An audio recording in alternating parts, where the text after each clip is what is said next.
বুঝিনি। গৌরাঙ্গ মহাপ্রভু কি শ্রীকৃষ্ণের অবতার ছিলেন?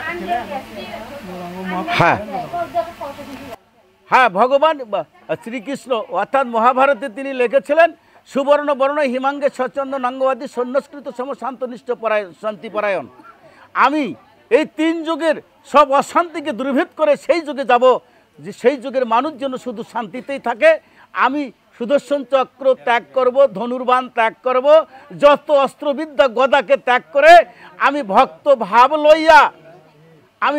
ভাব লইয়া নাম আর প্রেম লইয়া সংসারে যাব। হরে কৃষ্ণ। কারণ যে সুবর্ণ বর্ণ হিমাঙ্গে চন্দনাঙ্গবাদী, আরে তখনই তুমি শান্তি পাবে। কখন শান্তি পাবে? তোমার তাপিত শরীর আমার বৈষ্ণবকে বশ্য করবে, তোমার শরীরও শীতল হয়ে যাবে। সেই যুগ হচ্ছে এই কলিযুগ। অত্যন্ত আরও অনেক নিগুড় কথা আছে, তো অল্প কথা। তো হরে কৃষ্ণ। জানার কথা ছিল যে ভগবান বিষ্ণুর যে 10টা অবতার ছিল, সেই 10টা অবতারের মধ্যে তো আপনার ওই যে গৌরাঙ্গ মহাপ্রভু আছে কি? গৌরাঙ্গ মহাপ্রভু কেন থাকবে অবতারে? গৌরাঙ্গ মহাপ্রভু ছন্ন অবতার। গৌরাঙ্গ মহাপ্রভু ছন্ন অবতার, অর্থাৎ গৌরাঙ্গ মহাপ্রভু অবতারই ভক্তবেশ অবতার। গৌরাঙ্গ মহাপ্রভু ভক্ত হয়ে এসেছিলেন, কারণ সেই টাইমে যখন নৃত্য করেছিলেন অনেক বড় বহু অত প্রসন্ন নয়, অদ্বৈত প্রভু গান করছিল অর্থাৎ মহাদেব, তখনই নারায়ণকে বলেছিলেন ভগবান কৃষ্ণ বিষ্ণুর অবতার একীভূত হয়ে আমার গানের সুরে তুমি যেমন কাঁদলে, প্রভু গো এ কাদার কত সুখ, আমি তা কাঁদতে চাই।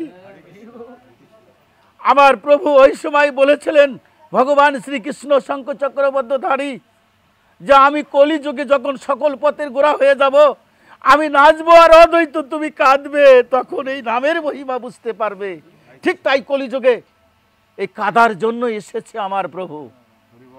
তিনি কাঁদবে, তিনি কোনো অবতার নয়, তিনি হচ্ছেন অবতারী। তিনি ছন্ন অবতার, ভক্তবেশ অবতার।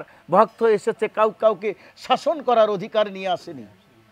কাউকে তিনি এই যুগে শাসন করবে না, না কাউকে কোনো শাসন করেনি। দেখো কত নর্মিত মাথায় বলেছিলেন, কত ছাপরে কত ছোট হয়ে বলেছিলেন যে আরো আগে পুছে শুনিতে পাই সুখে, অপূর্ব অমৃতের ধারা বহে রায় তোমার মুখে। যে নদীর স্রোত বচ্ছে, অমৃতর ধারা বচ্ছে তোমার বদনে, আমি তো সেটাই শুনতে চাই। তাই মহাপ্রভু ছোট হয়েছিলেন, অনেক বড় হয়ে মহাপ্রভু জিজ্ঞাসা করেছিলেন ভক্তের মতো, ভগবান হয়ে জিজ্ঞাসা করেছিলেন।